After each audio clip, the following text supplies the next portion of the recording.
Hi, everyone. This is Deborah with the GGFA. David Steele, the Chief Viral Officer with SneezeIt, is with us today, and I'm excited to hear his presentation. David? Excellent, and thank you for the introduction and the opportunity to speak to the Gold's Gym franchisees. Today we're going to talk about conversion, the 5 things you can do to increase your EFT. And the things that I'm going to talk about today are things that SneezeIt currently does for its customers, and hope that you find this useful and things that you can actually do back at your club. So when we begin with looking at how best to affect change in sales, there are 5 things you need to do, which is, number 1, you must know your numbers. You need to review your sales process. You need to focus on people joining online. You got to change your point of view, and you have to shop your club. And I'll go through each one of these today so you have a better idea of how exactly to implement these. So the first thing in marketing, to really understand marketing, is you have to know your numbers. Most time with the systems that are provided, whether it be back office systems like Club OS, ABC, no matter how you're managing your club, there is a way to get the numbers that you're looking for. In some clubs and systems, it's harder than others, but there are some key numbers that you need to know for marketing before you even start. And this is what we actually talk to customers about from the very, very beginning. What's the offer, right? What's the enrollment? What's the recurring monthly dues? The number of people that are currently joining online. And then by that, we can actually figure out the revenue by the offer and enrollment. We want to know the number of leads, people that requested a free pass, that maybe walked into your club, the number of tours, and the number of people that closed. From there, we have a baseline to understand how to impact change. If we don't know where we are, we have no idea where we're going. And that's kind of the theme behind marketing, is you need to know how you want to increase it, where to put your energy. So in this calculator, which you can email me at the end, you'll see my slide, we'll send you this calculator that allows you to actually see what these numbers come out to be. And you can actually create changes to see what the change in revenue would be. You'd be surprised. Simply just changing the number of leads doesn't necessarily impact the revenue as much as you think. Changing the number of tours doesn't impact the amount of revenue as you necessarily think. But really impacting close, that changes everything. Now, this is our basic calculator that we give away to use, but for some of the clubs we do work with, we do something a little more extensive, and I'm showing you this because it's things that you can do tomorrow to start really looking at your revenue. You should look at your member revenue year to date, your PT revenue, your miscellaneous service revenue, your retail revenue, and your program revenue, right?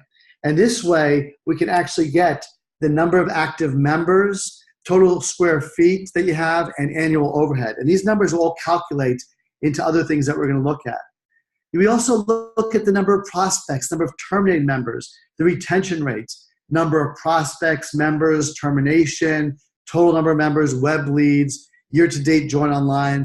All of these things go into creating an effective marketing program, because you can't think of marketing just as how many leads are coming in or how many sales I made today. There's a lot of ways that you can affect membership through marketing.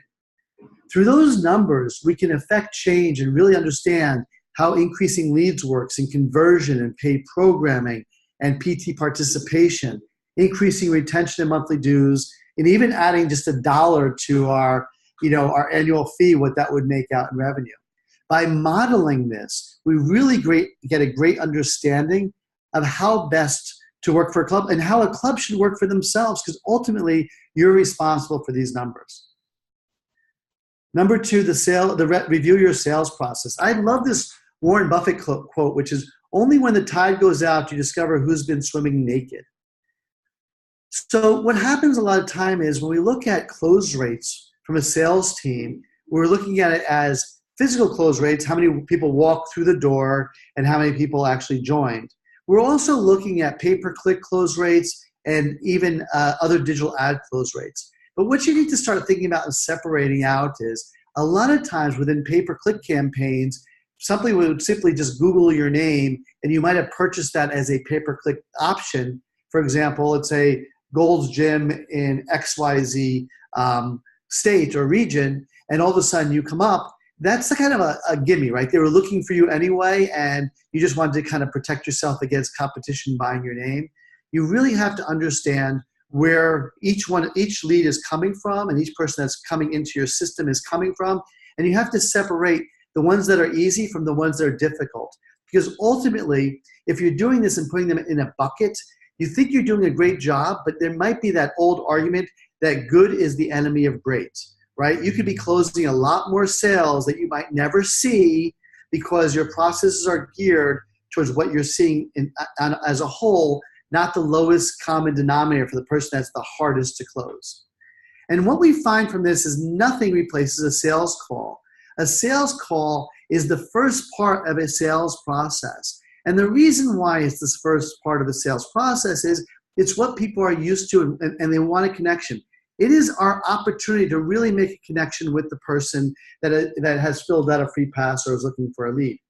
Here's the problem, is that most times when somebody goes online and is filling out a free pass for your club, they might be going to other gyms because they're now in the mode of actually like buying a product, right? They might be searching a couple different sites. So our studies have shown, and industry across the board has shown, is that you have 6 minutes to make that call. After 6 minutes, the likelihood of getting that prospect on the phone decreases 50%. That becomes really hard when our website and our marketing is running 24 hours a day. But realistically, is that the first person that gets to that individual and actually talks to them is most likely going to close that sale. There's some other things that you need to do when looking at your sales process, right? Is you need to review the entire process itself. First, are you looking at it as buy or die? I will reach out to you till there is not a breath in my lungs, or you tell me to stop, or you capitulate and join. I'm not going to stop. And we call that buy or die.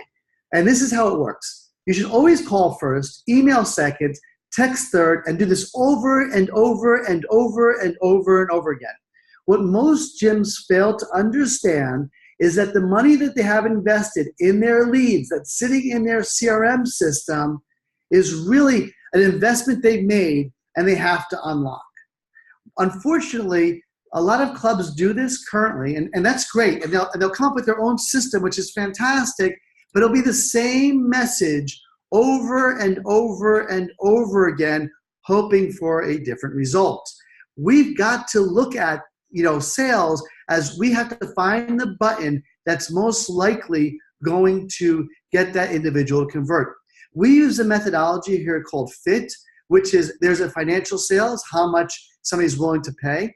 There is an image sale, which is how that person is going to look to their friends, family, and spouse for joining your club. And we know that Gold's has a great reputation, so that if somebody knows I've joined Gold's, they look at them a different way. They're more serious about working out. They're going to a better club, right? So we have to make sure that we're sending a different message every time. The last part of the message is time. It's efficiency. Are things like we have class schedules to meet your needs. We're open 24 hours a day, or from early in the morning to late in the evening. Whatever it is, to give them a sense of efficiency, that when they come to your club is that they're going to have the best workout in the least amount of time that's flexible to them. The next is you should be focusing on join online. Now, the fitness industry as a whole is not there yet, but we're seeing more and more memberships sold online. By the end of the year, we should see at least 30% of all memberships sold online. That means if you're not currently doing this, then your competition is getting that share of your business. And it's not as easy as you think selling online, because there's a lot of complications that go along with it. And so what we have to understand is we're using tiers, which is, I'm not sure why or who came up with this methodology in the very beginning. I took this off of a Gold's ABC page just to kind of show you that they have different tiers. They have a Gold online, which is $200 enrollment and $20 per month with a 1-year agreement, a Silver, and a Basic. But usually these numbers all get you to the same level. And it's just a different way to dice it or get people to, buy at different financial commitments, being that in a year, they're probably going to pay close to the same amount of money. Why not choose what the airlines do? So here's an example. I was just looking at a round trip, and you'll see that these flights start out at a certain price point. So already I'm engaged in the buying process. And then when I go for the return flight, I'm like, oh my God, the price just increased, but I'm already kind of thinking that this is the lowest price and I'm okay with it because I've selected the lowest price. Then after that, I might see an upsell into different ways and kind of, adding different perks that I might want, like a bigger seat or access, to Economy Plus, or I might get a pass to the club in the airport. You name it. We started actually doing this for clubs where we actually create a lowest price tier and then upsell them. This is what we found. We found that 35% upgraded to a higher membership. That means they started in at this low price point and they added something to increase the sale.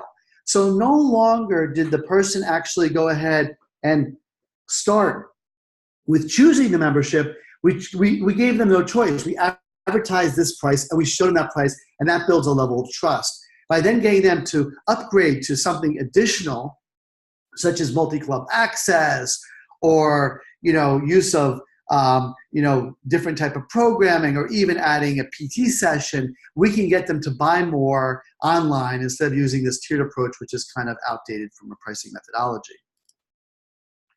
Next, we're going to ask you to change your point of view. It's not about you, it's about them. And this is really important. This kind of illustrates that everybody's got a different point of view of looking at the same object. And this kind of talks about what we need to do so and things we need to avoid. First, we have to remove I from my vocabulary. I have the best club. I have the best gym. I've got the most classes. I. It's really about what that member is looking for. And we have found that when talking to people, it's really about what they're trying to achieve. Now, I know we ask the question, what are your fitness goals? But that's kind of a loaded question that people feel are going to be used to sell against them. And oftentimes, they don't really understand what their goals are. What we're really trying to understand is what they need from us so that we can put together a program that's best for them. Because we all want their success. If they're successful, we're successful, right? They'll stay longer, they'll spend more money. We also have to stop selling on features. Oftentimes when we're sending out a text or an email, it's that we have this and we have that, and this is all the features that we have and benefits we have. But we really want to understand what it is that they're looking for. And sometimes simply just asking the question what you're looking for gets an answer versus trying to sell them on this long text or email that has stopped, one, to get more information, two, to stop, things of that nature. We really want to stay away from them and start working on really talking to the customer, right? Customers don't understand the word activation. So we got a call the other day from somebody who, we downloaded a free pass, and they said, and we want to activate your free pass. And I'm not sure what that means, but there seems to be this like lingo in our gym speak that we use the word activation. And you have to understand that when you say, I want you to come in for a free tour, they're probably hearing along the lines like, I'm gonna be held hostage at your club, and you're gonna keep me there by taking my ID, and I'm gonna be stuck there until I beg and plead and I say, no, and you let me go. And that's the gym sales of the past. We're not fighting who we are today, we're fighting our industry of the past, and that's important to understand when talking to people. What we want to do is make people feel safe, that coming to the club is going to be a great experience. A lot of people haven't even come into the world of fitness, and they're scared. And we have to understand that it's not as easy as walking through the door, because when you're fit, it's easy. When you're very overweight, you're obese, it's very scary. And being that we want to make a change in the world, and that's why we're in this business, we want to make them feel safe. We want to personalize their experience. We want to really make sure that we understand what they're looking for and talk to them in that way. We also want to understand that there are many choices that they have, that they can go anywhere and do something to improve their lives and be a little healthier, We just feel that coming to us is going to be better. So understanding that there are choices makes it a lot easier when talking to somebody. And lastly, you need to keep reaching out. Buy or die. Keep reaching out, reaching out, reaching out until there's nothing left. The last thing that I'm going to tell you to do is shop your gym. You're going to be surprised at what you hear. Shop your gym, get a number where they don't know it's you, record what they say, transcribe it, really get an understanding. We had a club do this and they waited 30 minutes on hold. And this is what happens, right? We waited 30 minutes with no service and they leave. We really have to be cognizant that there are choices and places they can go, and we have to have the best sales and methodology and way of reaching out and communicating fastest way as possible to reach people to make the sale. And that's what you need to do to increase conversion. I thank you for your time. My name is David Steele. You can reach me at dsteele@sneeze.it. And I hope you enjoyed the presentation. Great. David, that was great. So much interesting information. So for everyone playing the recording, SneezeIt is a member of the SPN. We encourage you to contact David, and thanks so much.